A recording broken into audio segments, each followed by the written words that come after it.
I'm ready. We're recording. Painkiller already. 376 without ice has begun. Yes, but don't worry. I came up with an ingenious idea. But first, let me tell you about our sponsors. SmartMouth, Dollar Shave Club, Movement Watches, and Squarespace are on tonight. It's going to be a short night, though, and you're about to find out why. Talk about those guys not only later in the show, but also on Sunday. All right, so we got IcePoseidon on. We were brimming. We were just trembling with anticipation to talk to him about all the crazy shit leaking. Leaking.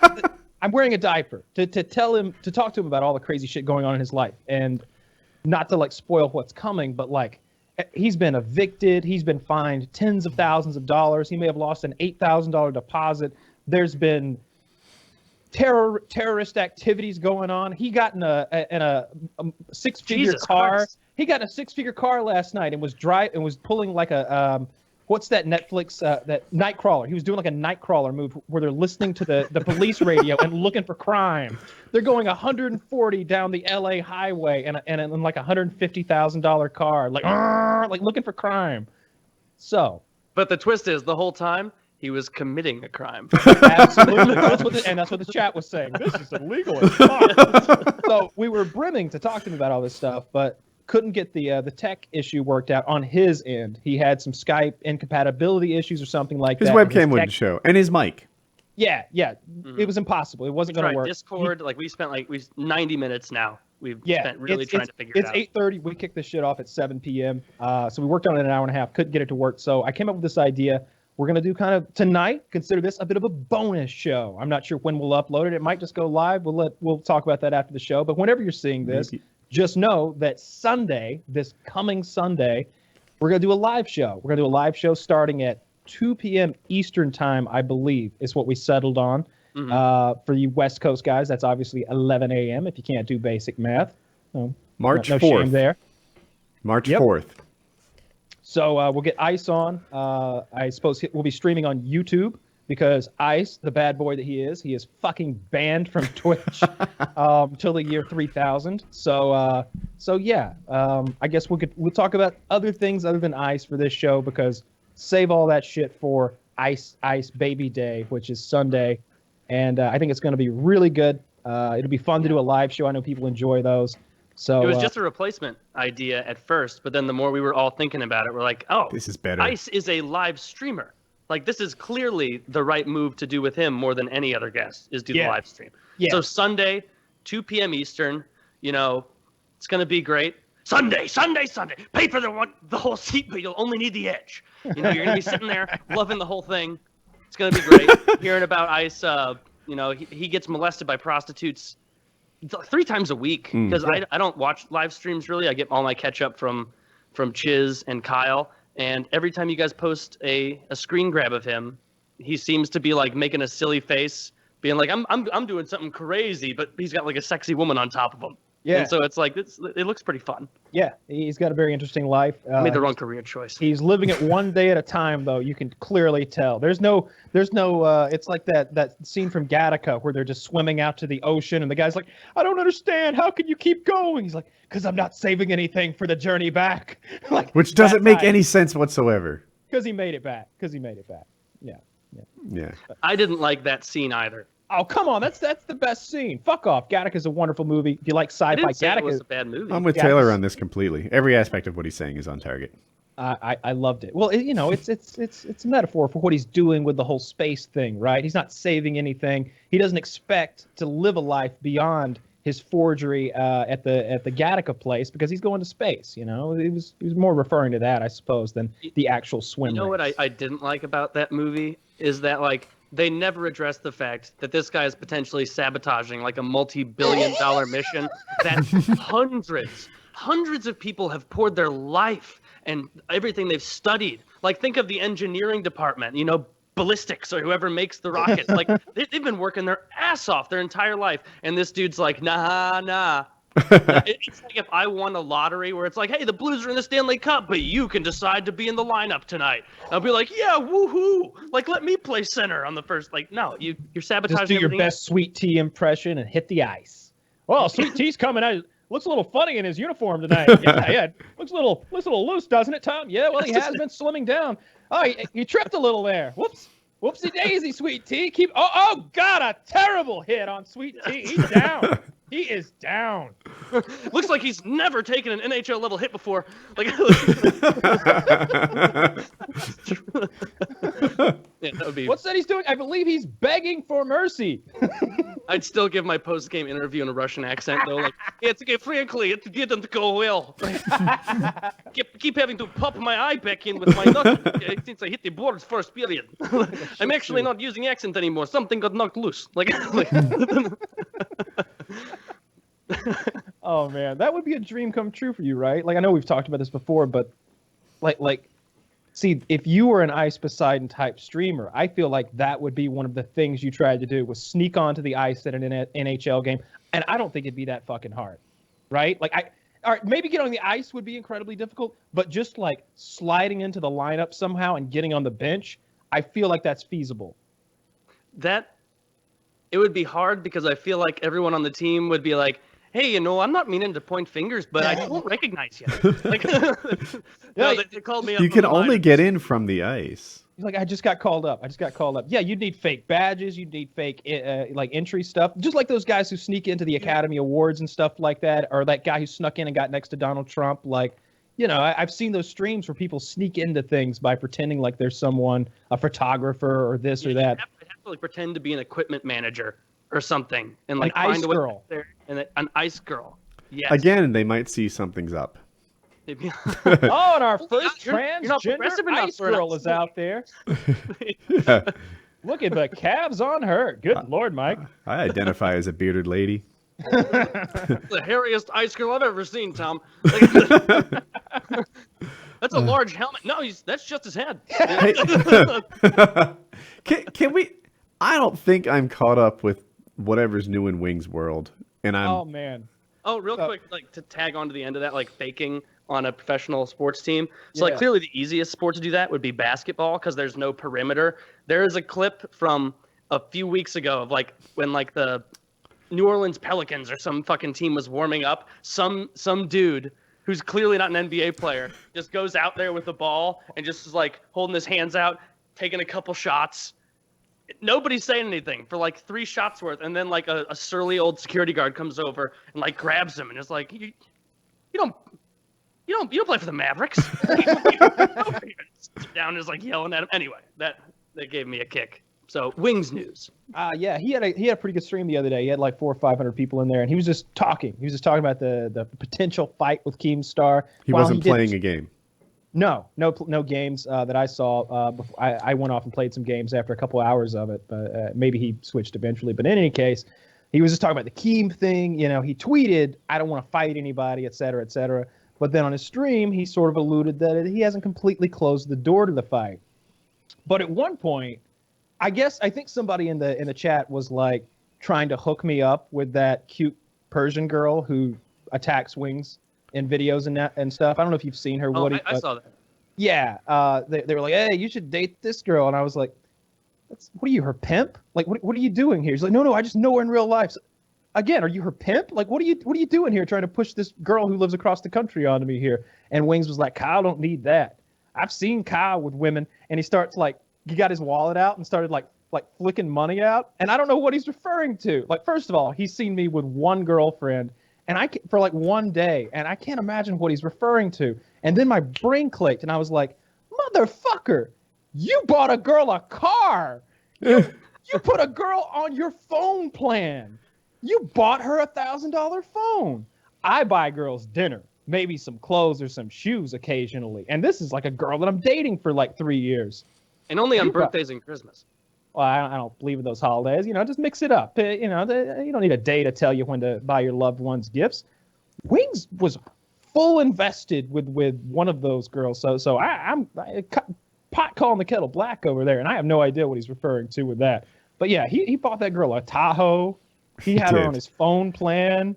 And I think when she left, she took a bunch of his shit, right? Maybe a camera, definitely a phone or something like that. I think sometimes when someone loses a small fortune, when they run across a better fortune, they'll handle it better. Maybe it's a positive for Wings. Pause load. Because there was at a point, he had his first YouTube peak, his first social media peak, He bought that truck. He bought his girlfriend a truck. He had like I think he bought a car at one point too, right? He had 4 vehicles at one time. I can't name them all, but I'm just sure that number was right. So there was the white F-150 that he was always bragging about, the Roush racing engine that no one knew about when he purchased it. And so the resale value alone, please, I could sell this truck right now and make money. 70 grand.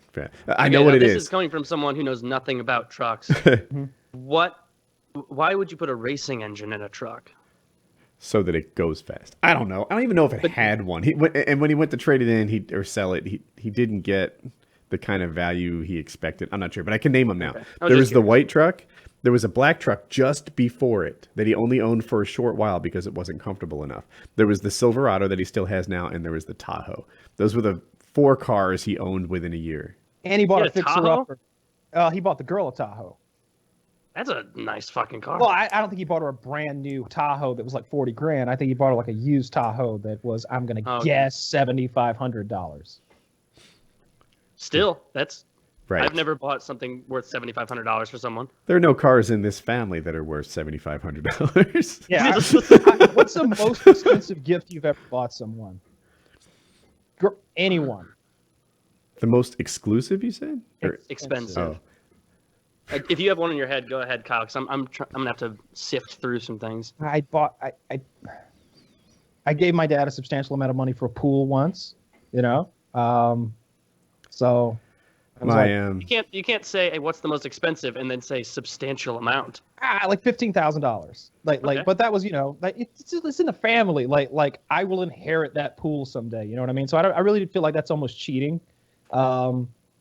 I've bought my cousin Scott like lots of guns before, as gifts. I bought him like a $1,200 1911, a $2,500 AR-15.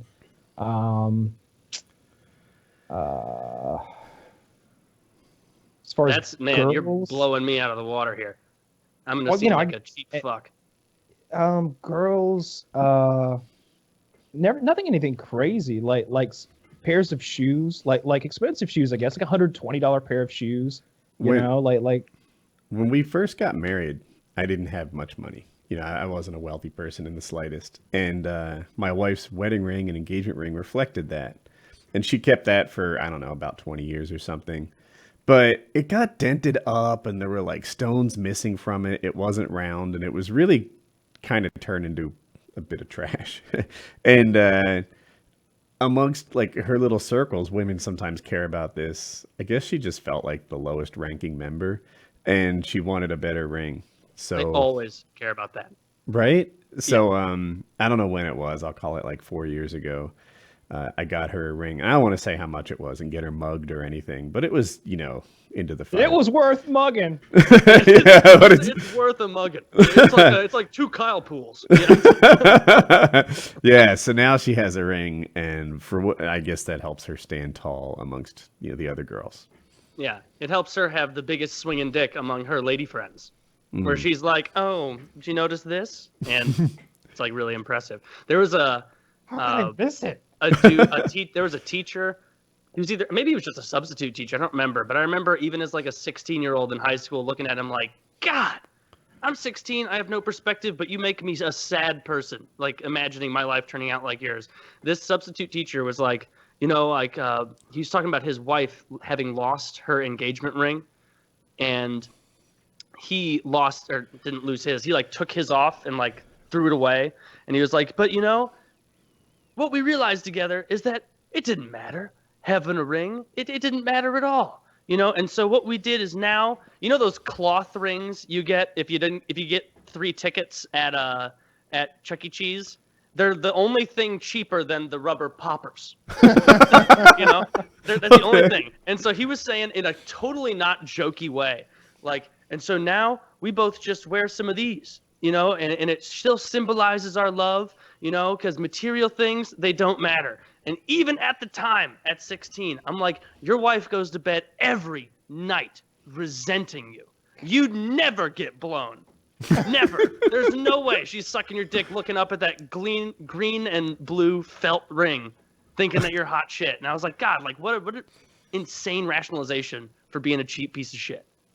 Like, can you imagine Is trying he to a play cheap that piece off? of shit or a broke piece of shit? Because they're not the same. He's cheap. You take Right. out a fucking I am a payment plan. cheap piece of shit. That's why her car just hit 250,000 miles. He might be a broke piece of shit. They're a little different. Woody, Yeah, it would never cross your mind to go to Chuck E. Cheese and play the Jurassic Park game for 30 minutes and then go cash in your tickets, you know, and you would get a lot of joy out of that as you're like in the rumbling, I'm getting all of the spinners that got that killed Newman at the end of that movie. But it never crossed your mind to do that. Like it was so trashy to see that and be like, God, like, how can you have so little perception? Your wife is there's no way she's cool with this. That's pretty lame. That is pretty lame. It's super lame. Oh, but anyway, I think the most I've spent for like a girl on a specific birthday, like with a couple gifts included, is like $300. Like maybe like a couple articles of clothes or some shoes or something like that. Yeah, and then especially if you throw in dinner or something like that, like a Valentine's Day can end up being easily $200-$300 if there's a gift and some flowers and then a dinner or something like that. When I was 11, I guess, my younger brother got me sticky tack for Christmas. You know sticky tack? The thing? No, the stuff that you tear a little bit off, like for elementary school teachers, and you use it to put things on the wall. The fuck bought you? Wait, someone younger got brother you that? bought me sticky tack. And it was like you clearly just on the way home had made mom pull over at Office Max, like the last store before you got to our house, and then bought that. I did this, I don't know how many years in a row, call it like 3 or 4. My brother, for my birthday, which is in February, would give me an envelope with a $20 bill in it. And I would just set it aside until March and give him the same 20 back to him a month later. You're already gifted. Kind of, yeah. But it's, it's fungible. It's okay. Between brothers, you can get away with any kind of gift giving. Like me and my brothers went up until this year, probably like 6 Christmases and birthdays where we never got each other anything because it just doesn't matter. Yeah, I don't regularly get people every season of Game of Thrones on DVD this year because she was having so much trouble getting it to work and stream in Southeast Missouri, and that was expensive actually to get all of them.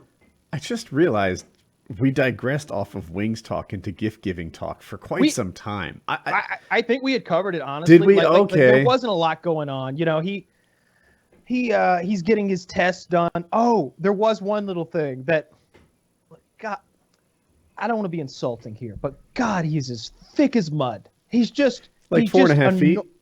All right, so his doctor in air quotes, because it turned out she wasn't a doctor, a nurse practitioner, not taking anything away from that profession, but that's not who you go to get medicine prescribed to you normally. Goes to his nurse practitioner, tells her, "Hey, I got anxiety. Got these trolls." She's like, "Real trolls? Do you see trolls?" She did no, not internet that. Trolls. There's this guy named Keemstar. He wants to fight me. He's a little person. Are you sure you're not seeing these things? You're not imagining these? No, they're real. So she prescribes him Lexapro, which is a anti-anxiety med. Yeah, anxiety, depression. I've been on Lexapro before, so I was in the chat trying to like be the voice of reason. I know everything about this drug, at least from the standpoint of a user. I'm not a doctor, of course. I wouldn't give him medical advice, but I try to be the voice of reason in that, hey, I know what the side effects are and I know what the withdrawal symptoms are because I've had both. Completely ignoring me, but he's on like a side. So, he must have Googled. Are we to infer that you think it's a bad idea? Good idea. Great idea. He should be on it. Okay. He has this placebo effect going at the beginning of the stream. First of all, these drugs take about 2 weeks to truly kick in and start actually affecting you. Yeah, even more. I felt like it was 3 weeks before I really saw any real differences. It can be up to a month. Yep.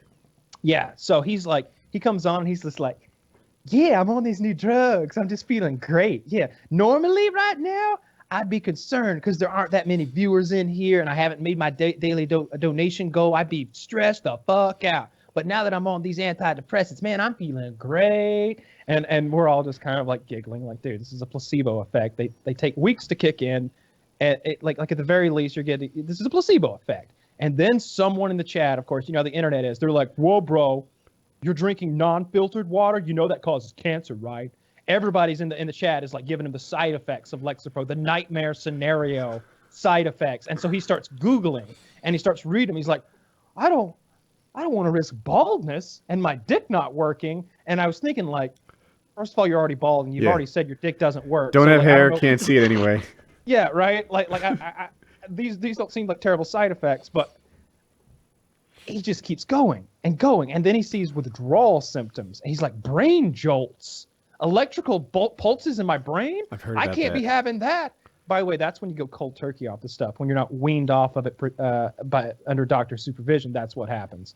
So in the course of 30 minutes, he goes, well, I'm going off of them. I've been taking it for 2 days. I'm done.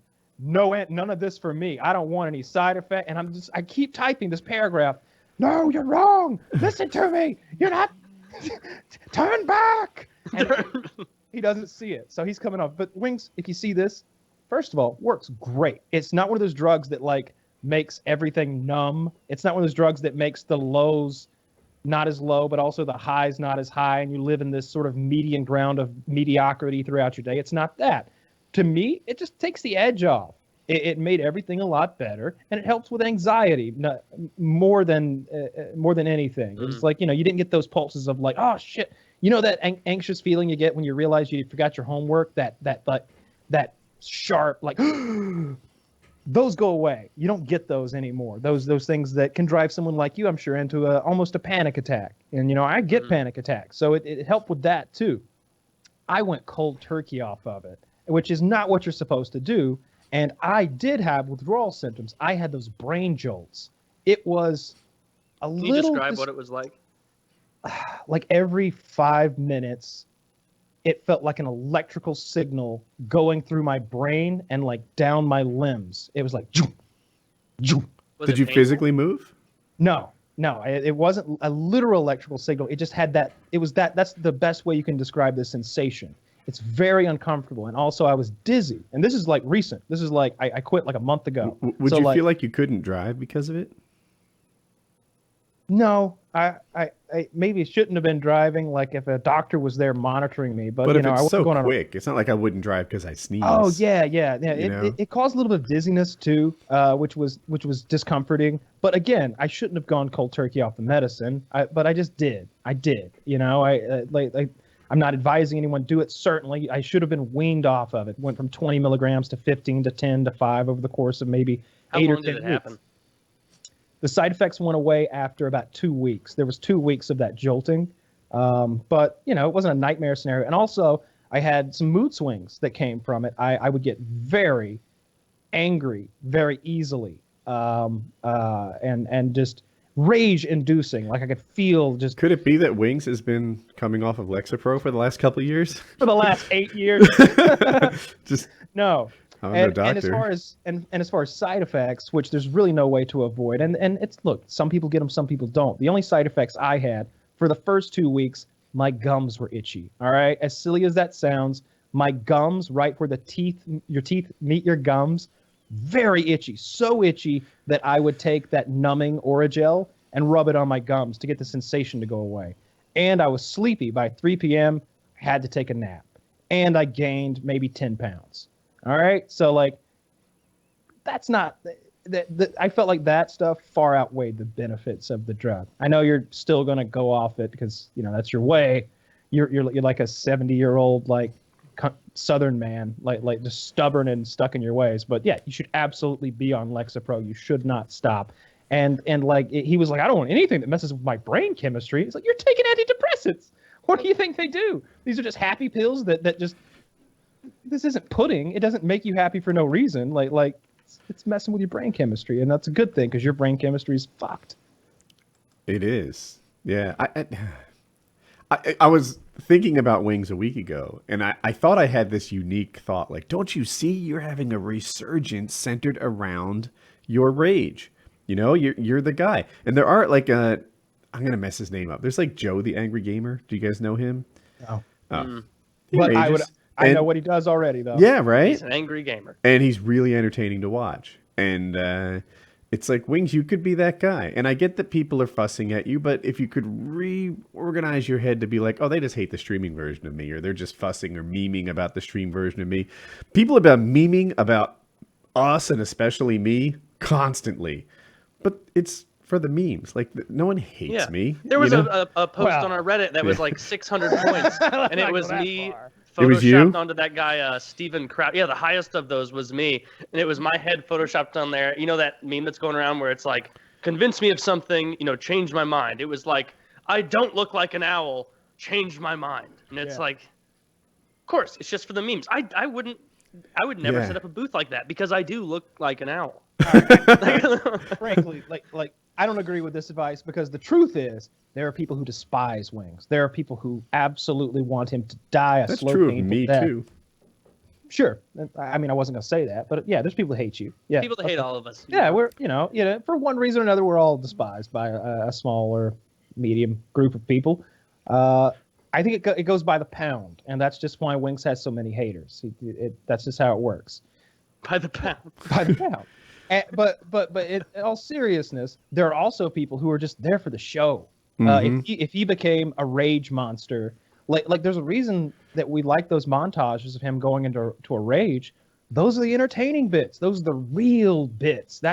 You're getting to see beyond any kind of a facade that he might put on to be like, hey guys, Jordy Jordan here. Whoa, what's up? Got him out of Word for Two commentary. Whoa. Nobody wants to see that. That's you putting on a show. And I mean, some people do, I guess, but what we really want to see is behind the facade. We want to see rage and anger and pure emotion. When those people want the behind the music. When those controllers start smashing into walls, when you're hitting that desk, when there's snot running out of your nose, that's the real you. And that shit is fucking compelling. The funniest thing I've ever seen him do was when he was showing that rifle with the bayonet and he hit his TV. Like, I still watch that clip probably once a year because he's so happy to be showing this like cool thing. It's a Mosin to God. Right into the fucking Here's the secret to social media, right? All of your interactions are supposed to educate, entertain, or connect. And when Wings goes wild like that entertain and connect are both firing. And it's pretty neat to see. Like Kyle was saying, that's the real Wings there.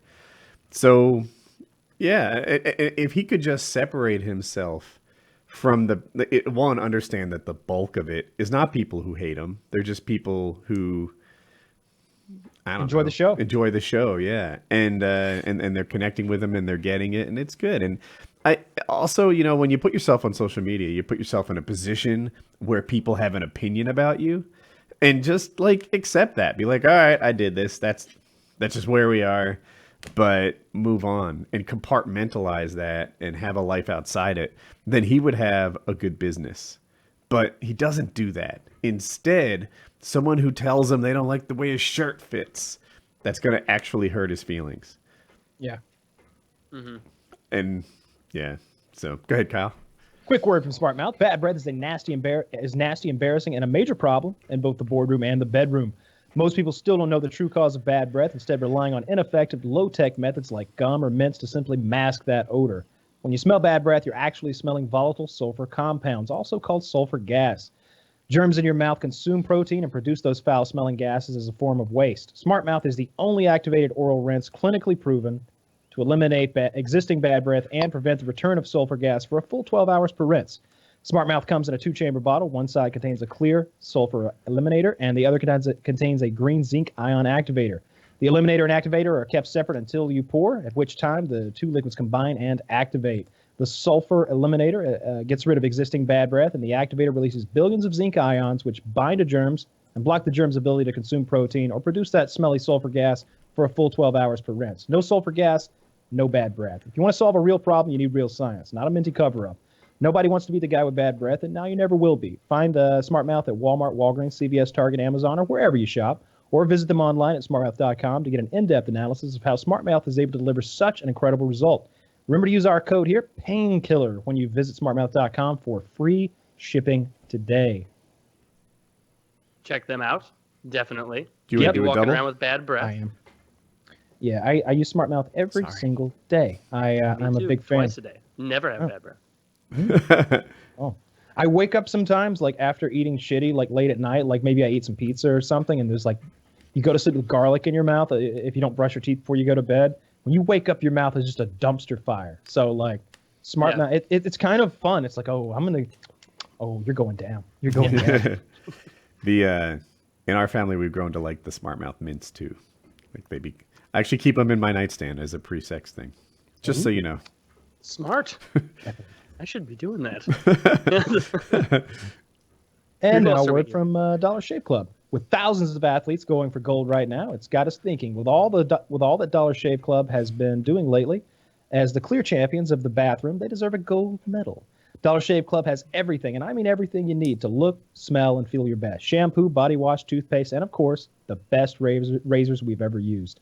I get an amazing high-quality shave every morning from my Dollar Shave Club Executive Razor, and the true gold standard of any morning routine is their Dr. Carver's Shave Butter. It helps the razor glide gently across your skin.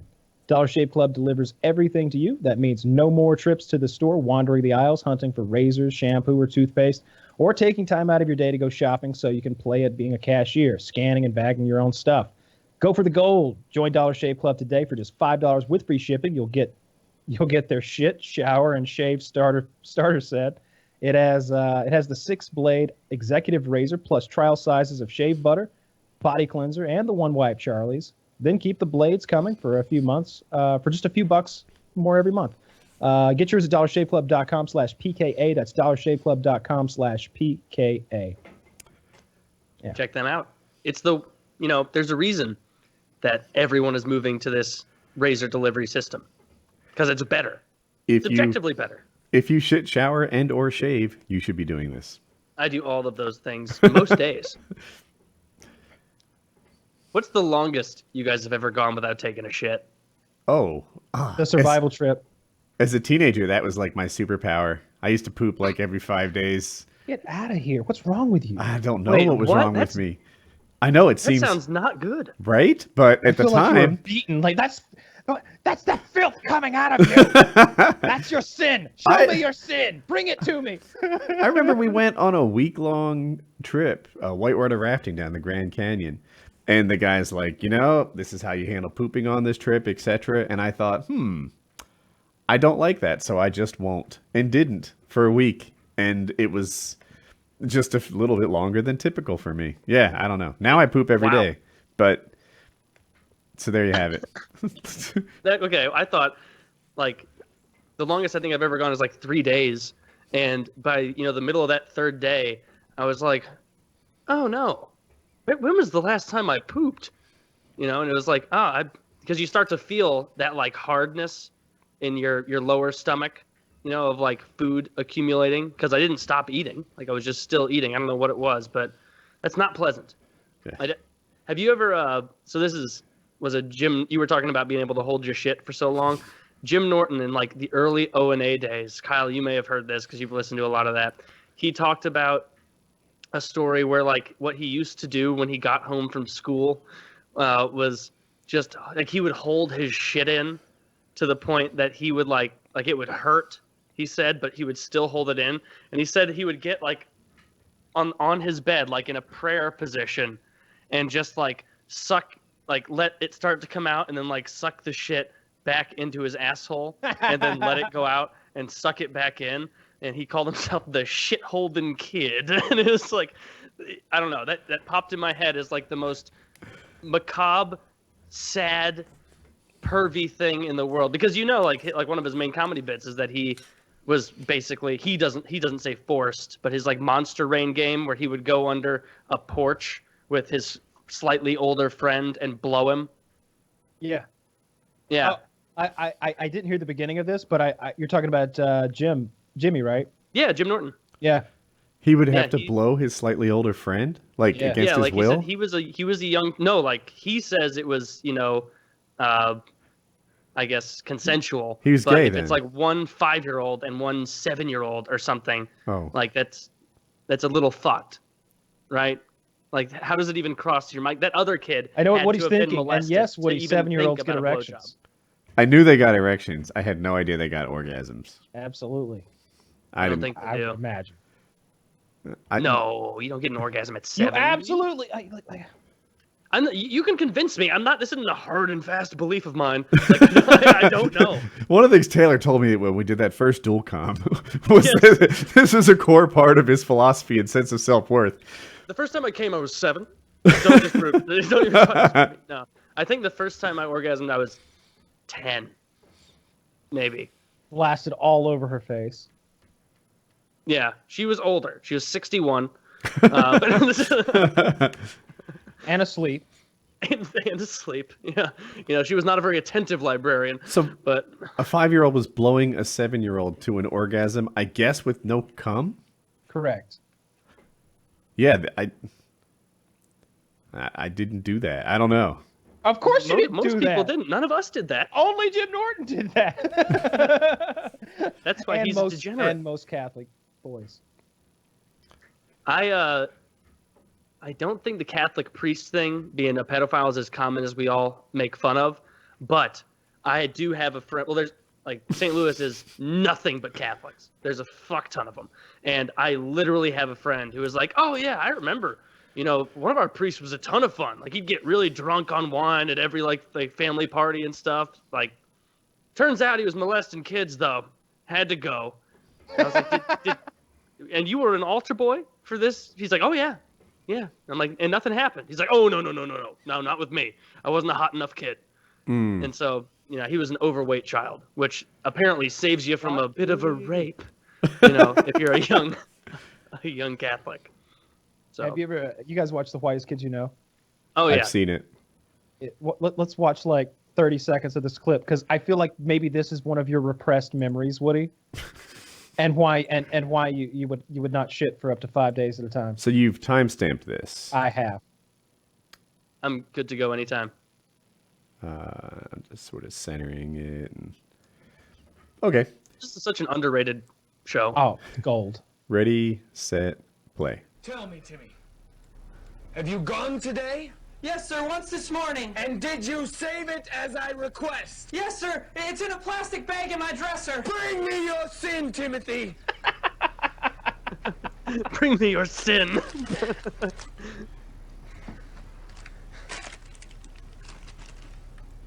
This sin is especially long and dark today. I know, sir. I'm sorry. What have you done to create such a specimen? I had a thought about a girl. Timothy!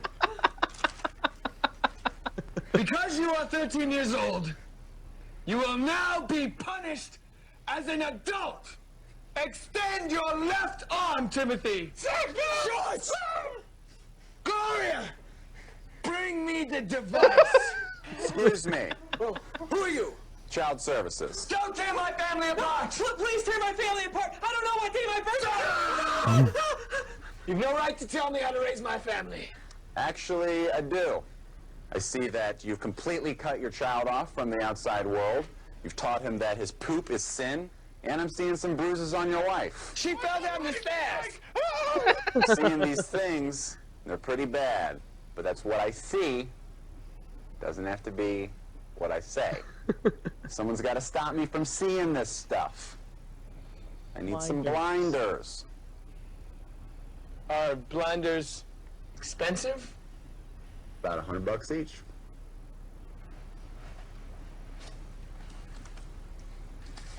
Is $100.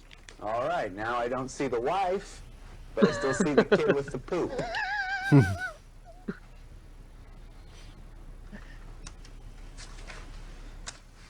Now I just see you. And now I'm seeing my way to the door. Shine on, you crazy Mormons. That's a great fucking show. I've been watching those clips on YouTube all this week. They're all chopped up into clips, and I had seen the show all the seasons, but somehow I missed so many clips. It's fucking gold. And then Trevor Moore does those music videos, which are almost as funny, I guess. They're really good. Whatever happened to them? Trevor Moore was on a podcast recently. Someone was telling me, like a big podcast, like Rogan or somebody like that. They said he was really funny. I think the Troop has probably broken up, but Trevor Moore still does. He worked with Comedy Central for a while doing those music videos, and he does live shows. I know, like playing the guitar and singing his songs and stuff and doing comedy. So I guess they're all working in the business in one way or another. That's good. That any of those guys would be a fantastic guest. I'd love to talk to Trevor Moore. Oh yeah, I like I don't know what his name is, but I like the fat one. Timothy. Timothy, who's always getting shit on in all their clips. Yeah, I'm a big fan of that shit. man, I'm really looking forward to this live show now and fucking talking to Ice. I kind of hope that Ice does something. Like it's fine if he sits at his desk and we get Ice live, but I'd like there to be MILFs. Well, see, that's why it's going to be even better that it's live, because that's his wheelhouse. Like when he's live, he turns it up, he turns it on, and so I feel like we're going to get even better Ice than last time. Not to say last time he wasn't good. He was fantastic. He's like, when he wasn't able to make it last week, I think I said, like, usually when a guest dips out, like there's only a handful where I'm like, oh man, like really? And he's one of those where I was like, oh, I don't follow him the way Kyle does. I want to hear about his hooker stories, or the way he like paid a homeless guy to spit in his mouth, or wait, is that a real one? It's the fact that you thought it could be. It could have been. It could have been. How much show did he he's pay? putting on? Yeah, he paid Rufus, first 100 to hold off on the hammering, and then another 100 for the spit. Yeah, so I'm excited for that. That's going to be fun. Yeah, me too. He's had a lot of shit go down since we last spoke. He threw a giant party, didn't he? Yeah, got fined $14,000. Cops came. There was cocaine involved. It was just another one of the things we'll talk about on Sunday, I'm sure. Because he's just doing a line. It's for the memes. He wasn't doing the coke. Supposedly someone else was. I don't want to be shitty or anything. That's just allegedly. Okay. Woody, did you catch up on Walking Dead yet? I did. What'd you think? Exactly. It wasn't. So remember how last season we would just completely shit on 8 episodes worth of shitty action scenes? Yeah. I put it a notch above that. Agreed.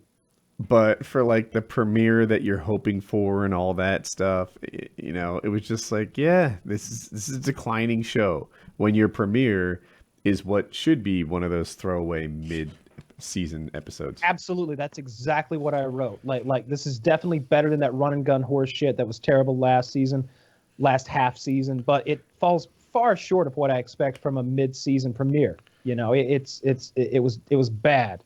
I don't. It was bad for lots of reasons. I guess I'm glad to be proven wrong. And Carl died. Like Carl's dead. Like I don't see. I mean, we didn't see the bullet go on his head or anything. Died. Kid died. Yeah. They buried him. He shot himself in the head after he got bitten by a walker. And it was left kind of as a cliffhanger for the last several months, because at the end, in the 8th episode, you see the bite. He's all sick and shaky, and they're like, "Oh no, Carl!" And then 9th episode comes on Carl, and he just fucking dies by the end of the episode. So did you know that was coming, Woody? Because I know you read the comics. He's not dead in the comics. Yeah. Oh. Yeah, and so the answer to that is no. And I also felt like they might change the rules of the universe for him, but they didn't. I agree. I thought I had like 4 scenarios in my head, and I've been watching conspiracy videos about how he could come back, why he could come back, because there were little things left hanging that might have contributed to when Carl you started. I thought Alex Jones just inspired you. Like, I've been watching conspiracy right now. My mind works in twisted ways. If you think Carl's actually dead, you're a bigger fool than I anticipated. He's got enough fluoride in his system to fight off any kind of adverse zombie effects. Yeah. Look at the size of that kid's neck. That's not normal. I thought maybe that helicopter we saw flying, maybe they got a cure.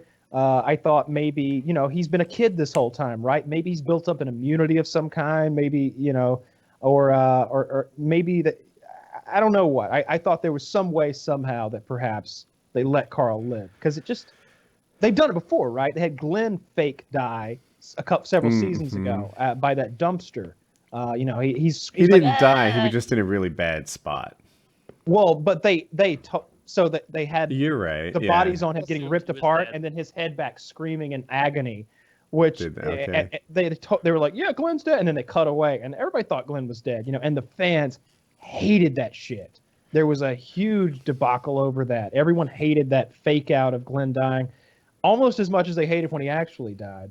But yeah, Carl's dead, and I guess good riddance. Maybe this will make Carl was easy to hate. I would say he was one of the most hated characters a few years ago, because he was a little kid with low expectations, and then he became like 16 or so, where he was a bad actor. I probably have his ages wrong, but then he became 18, where he was a good actor, and people like my whatever frustration I had with him is gone. I liked him. He was as good as anybody else.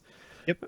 Heck, to me, like Daryl's become shitty. You know, he gets stupid lines and does stupid things that can't be done in real life. And I'm still angry. What was it last season when he's yelling at the guy saying you're talking out of both sides of your mouth?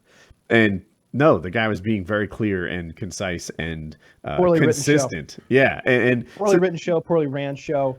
Bad special effects, bad fight choreography, bad special effects. I know I've said it, but bad's not twice on the special effects. Not deep bad enough. Gun effects, like seemingly no vision for like where this is headed, and way too many episodes. Way too many episodes for the amount of story. Like for the amount of story that they have. Yeah. They're having to like fill a quota. It seems. Well, let's just have them dance around for an hour tonight. Yeah, like these guys are stuck in a building. These guys are hiding behind cars shooting towards the building. That's not 3 hours of plot. But on Walking Dead it is. So it's a garbage show, but I'm invested, so let it keep going. Yeah. I'm in it till Rick dies. That's how it works with me in TV shows. I'm 8-9 seasons in now or whatever, and I can't quit now. I'd be a fool. You didn't leave The Office when Michael Scott left? I didn't. I kept on watching. And even on my rewatches, I'm like, all right, here comes Robert California. Let's just buckle up and enjoy it, I guess. I kept watching The Office after Michael left, but I was not paying attention for most of it. Like it's not the same. It was so not the same. It was like, God, he was the glue that held all these characters together. Like, because their interpersonal relationships with Michael kind of, dictated the way you felt about him a bit. Like, the subreddit Data is Beautiful or Data is Beautiful. Yep. They did one on the amount of words every character on The Office spoke. And no one spoke half as many as Michael. I didn't realize. I guess I would have predicted he was the first guy, but I didn't realize that no one came close. Yeah. He was the focus of the show. You'd often begin the episode in his office, and you'd often, he was the guy who was such a moron that he was going to be the catalyst for making shit go into a wacky direction. Like if you don't have Michael there, then the rest of the normal characters just solve their problem in a normal adult way. But you've got Michael running the ship, so you go into some wackadoo way. And he was the a moron. funniest shit he did was always like the believably stupid, because like any show, later on in the seasons, it gets to be like hyperbole almost. Like Always Sunny had an episode about that where they're like, we have all been totally out of control. Like, Dennis is a total sociopath. Dee is more pathetic than ever. Like, Charlie's a literal retarded person. Max is as gay as the day is long. Yeah, Frank's just weird. But, like, Michael would do stuff that was so ridiculous. It was like, this isn't even believable. But one of the things he did that was so stupid, but almost like, but was believable for a stupid person, is when he did that 5K race, but he had it in a straight line. Where it was just, we end up 5 kilometers from the office. Like, it was like, where are we? Where are we? She's like, I don't know, 5K from the office. Yes. You couldn't have made it a loop. Yes. I loved that. But, oh man, I'm due for a rewatch of that show. I haven't rewatched that show in 6 years. You're due for a Battlestar Galactica watching. That's what you should be watching. Like even Woody agrees. Everyone who's seen that knows it's an excellent top tier show. One of the best sci-fi dramas ever made. Special effects are fine. They're okay. But and it's lots of drama, lots of great. It's got great writing, like top tier writing, and there's character development. These characters grow and change as the series goes on. It's not like by the 8th episode, everybody's a little different. By the 20th episode, everybody's a lot different. By the 30th episode, everybody's a whole lot different. They completely change their minds. They go from rigid military people to sort of like, we're living in a new kind of world now. Things have got to be different. They change their ideas, their mindsets about stuff, and there's lots of hot chicks. There's just lots of hot chicks. Do you remember there's a part in there where the captain wants the head of the military to be the police, and he has this real wisdom. He's like, no, the thing is, when the military does the policing, everyone they see is the enemy, and then that means that regular people become the enemy of the state. he says it better than I just did. Yeah. And I was like, wow, that's some real wisdom that actually impacted my political views. Yeah, I was trying to sell this show to Taylor last night. We were all playing a game, and that's one of the things I quoted to him. I was like, yeah, there's this great scene where the cap, and what you just said. It's excellent. It's well thought out. They clearly have a plan, a trajectory for the show. Mm-hmm. Real stuff happens. These characters aren't bulletproof. Some of them die. Some of them, one guy gets his eye cut out. Shit happens. There's some questions as to who's good and who's bad at times. And like Kyle said, there's a trajectory for the show. So that stuff isn't just I don't know, out of place and inconsistent. Heroes, it was the worst at that. Here on that show, Heroes on NBC back in the day with Hayden Panettiere, every 4 episodes, Peter would be evil, then good, evil, then good, evil, then good. Like they just go back and forth and just it was like they took the characters, threw them in a bag, mixed them up and threw them out. Oh, wow, look, he's evil now. He's evil this week. Look, yeah, all right, we'll write it in. You know what else? In Heroes, the guy who could stop time and go back in time and do all that. Yeah. He was so powerful, they had to write restrictions into his power because otherwise he could just solve and fix everything. Yeah. They would spend long amounts of time placing restrictions around and just cutting back on his power. And it's like, well, I get what you're dealing with here, but clearly this wasn't thought through. You shouldn't have had a power that controls time and can do anything. Yeah. It was not well thought out. It was clear that this person's really strong. This person controls time and space. And and can literally transport himself across the space vast part. Yeah. distances. It was. He's got so we've got God, and then we've got the strong man and the girl who can't get hurt. Well, that's a fair team, I guess. All right, let's get him. Yeah. And and this guy can fly. You mean at the speed of light? Oh no, no, about as fast as you could throw a baseball. About that fast. Yes. So Fuck, I could do that. What would his 40 time be? It would be believable. It would. It would. Be like, wow, this guy's the fastest guy at the combine this year, but no, he's a superhero or something, right there. Certainly not, Alan. They had not thought that out well. It was the kind of show where it's they thought this was only going to last 6 episodes, didn't they? And then it became the biggest hit on TV, and they were like, fuck, what now? And then the writer's strike is also partially responsible. You know what for a funny show would be? Would be like an X-Men show where they all have just kind of helpful abilities. Just little, like a dude who can skip to the front of any line and no one will complain. The Ticket Master. A dude who never has to pay for guac at Chipotle. I'm gonna add the guac. That's an extra $1. He's just a little wave in his hand. Do you want double meat? That's an extra double meat. Okay, that kind of thing. What's the worst superhero or superpower rather that you could have? Flatulence that would man. Still be useful. That sounds is a embarrassing. bad one. Yeah. Well, he ignites the flatulence and he uses it as a weapon. And it also propels him through the air. Oh no, it's Brown Eye. Yeah. You have a cape made of 2-ply. Just this. Oh Jesus. What would another shitty one be? Insomnia Man. Right? He just Dude, lethargic but doesn't sleep. But he still needs sleep. He just, is kind of stumbling throughout the day.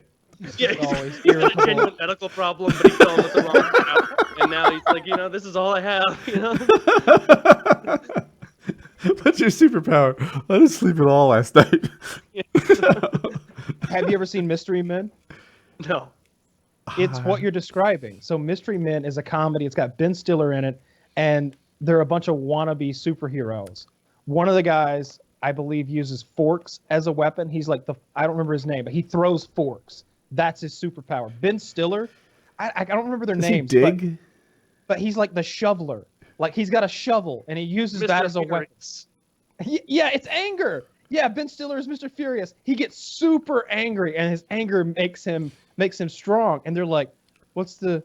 I heard you flipped a cab over once." And he's like, "Well, it moved." William H. Macy, the shoveler. That's Janine Garofalo, the bowler. Yeah, she was actually really good at bowling. Yeah, she could use it as a weapon and stuff, but it's not a bad movie. It's really not. But they're all just have these ridiculous, stupid superpowers. Some of them, one of the guys I remember didn't have any superpowers. He really didn't, and they were all just like, "Yeah, that's Mike." You know, just let him alone. Let him alone. Don't point out the fact that he really can't do anything. Just leave it alone. Although, even the fork guy, that's not a real superpower. He just throws forks. That was one of them lights his farts. One of them literally is a farter. That must be where you got. Have you guys seen what is the movie with the teenagers who like Sky High? Maybe. No. I'm not familiar. It's geared at kids, so you wouldn't have seen it, and I don't think you're young enough to have been a kid for it. But anyway, the teenagers go off to this special high school for superheroes, and then at the start of the movie they divide them into heroes and sidekicks. So some people can fly and have super strength and they become heroes. Other people like glow a little and you're like, sidekick. And it's kind of fun to see them divided up into their classes. Firefly. Let's go to the left. Go to the left. Yeah, Did I notice you using the heroes water fountain over there? Like, one person could shrink down for the sidekick and become a gerbil or a hamster or guinea pig. They could shrink and become a guinea pig, and they weren't like strong, right? They were just little guinea pig. They could walk. The ability to shrink and become a guinea pig could really come in handy. Like I feel like you could one time that's handy. Still sidekick. Robbing to death, and there's a glut of leaves about. You can get into any facility, right? Like you could break into banks or you know, wherever you want to get into. You'd be an entry guy. You go in as a guinea pig, then you become a human. You get the loot, and then you walk right out. You could, because you know what? You're not even a rat. You're not even the kind of animal that could like sneak in and be sly and like compress your body and get other things. You're a fucking guinea pig. You know what's gonna happen? You're gonna get 3 feet in, and someone's gonna go, "It's a guinea pig slowly walking across the floor," and you're gonna pick it up, and then they're gonna take you home or take you to animal control. Nobody. Why are you shitting all over my guinea pig idea? This is gold. You're the entry man. Like, you don't go during the day. You're not gonna like slink past a whole bunch of people as a guinea pig. So now you're just burglarizing like a human would.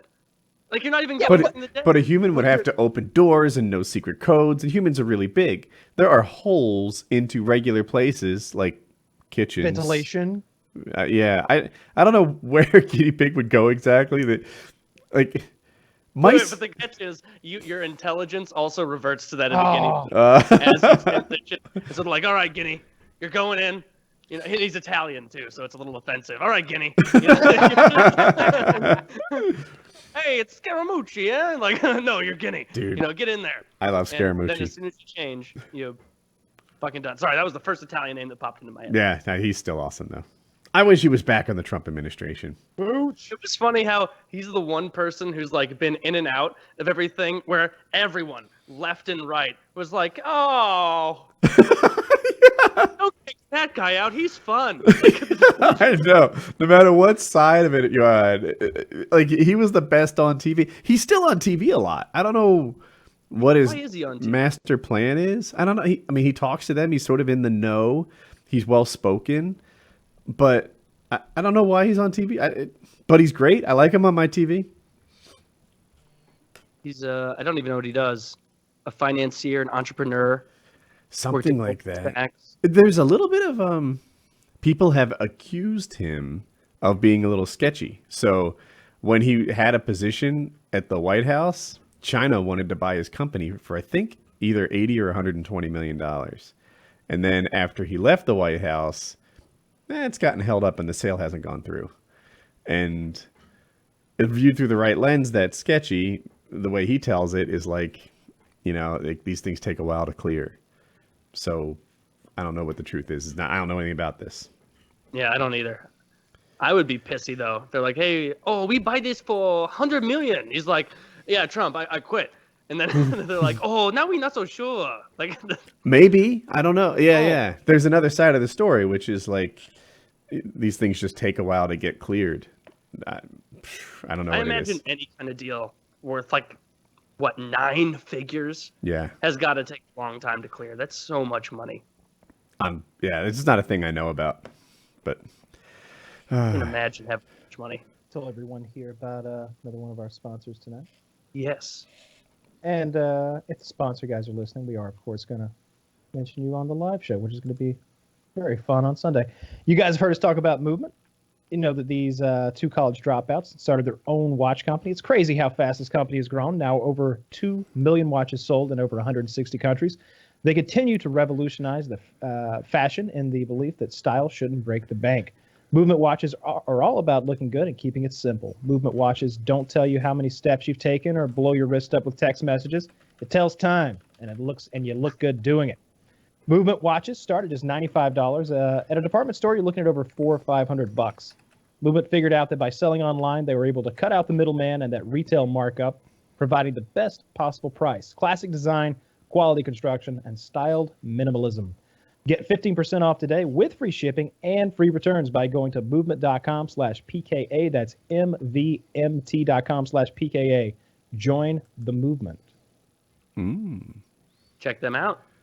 You'll look fancy. And this episode of PKA is also sponsored by our friends. Tagline. It is a tagline. Oh. You look fancy. This episode of PKA is sponsored by our friends over at Squarespace. Whether you need a domain, website, or online store, make your next move with Squarespace. With easy-to-use tools, you can create a beautiful website with Squarespace's all-in-one platform. There's nothing to install, patch, or upgrade ever. You can create a beautiful website or online store with an award-winning template.